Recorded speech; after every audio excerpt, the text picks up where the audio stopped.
बांग्लादेश की एक अदालत ने $23 लाख के गबन मामले में नोबेल विजेता मोहम्मद यूनुस को जमानत दे दी है। मोहम्मद यूनुस को एक और मामले में राहत मिल गई है।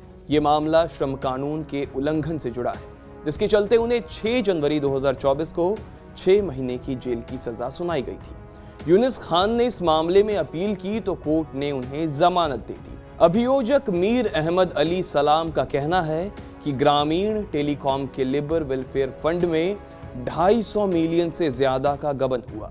आरोपियों ने मजदूरों की बजाय ट्रेड यूनियन के नेताओं को पैसे दे दिए, जबकि ये पैसे श्रमिकों को मिलने चाहिए थे।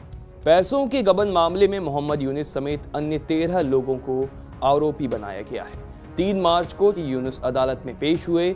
बचाव पक्ष के वकील का कहना है कि यूनुस और बाकी लोग बेकसूर हैं। इस पर मोहम्मद यूनुस का क्या कहना है, वो सुनिए। That's a $1 million question. Everybody has his own answer probably. And the more you ask, the more varieties of answers you'll get.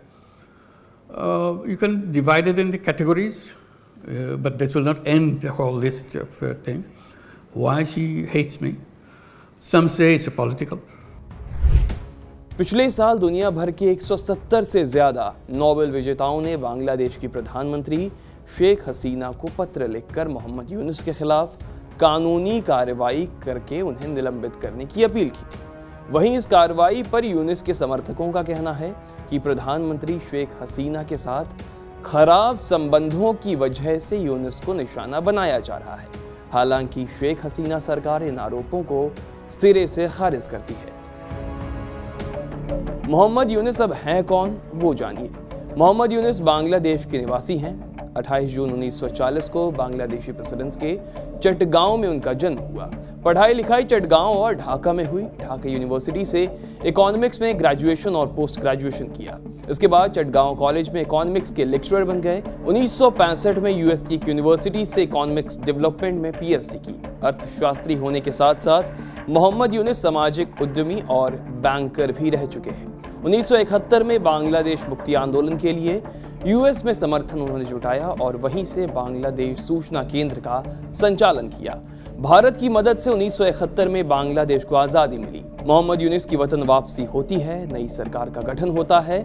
उसमें यूनुस को योजना आयोग में पद मिलता है, लेकिन वो जल्द ही इस उबाऊ नौकरी को छोड़ देते हैं। फिर साल 1974 में भीषण अकाल पड़ता है। मोहम्मद यूनुस गरीबी उन्मूलन कार्यक्रम में शामिल हो जाते हैं। उस वक्त देश के हालात बेहद खराब होते हैं, नाजुक होते हैं। मोहम्मद यूनुस देश की बड़ी जनसंख्या को गरीबी से निकालना चाहते हैं। इसके लिए वो ग्रामीण आर्थिक विकास कार्यक्रम की शुरुआत करते हैं। मकसद था गरीब कामगारों को रसूखदार के चंगुलों से मुक्त कराना।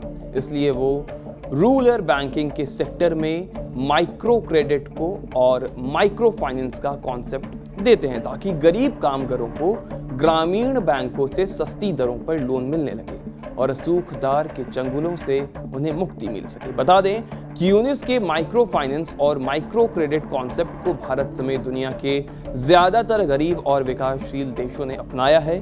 मोहम्मद यूनुस की इस उपलब्धि पर उन्हें साल 2006 के नोबेल शांति पुरस्कार से उन्हें नवाजा किया था।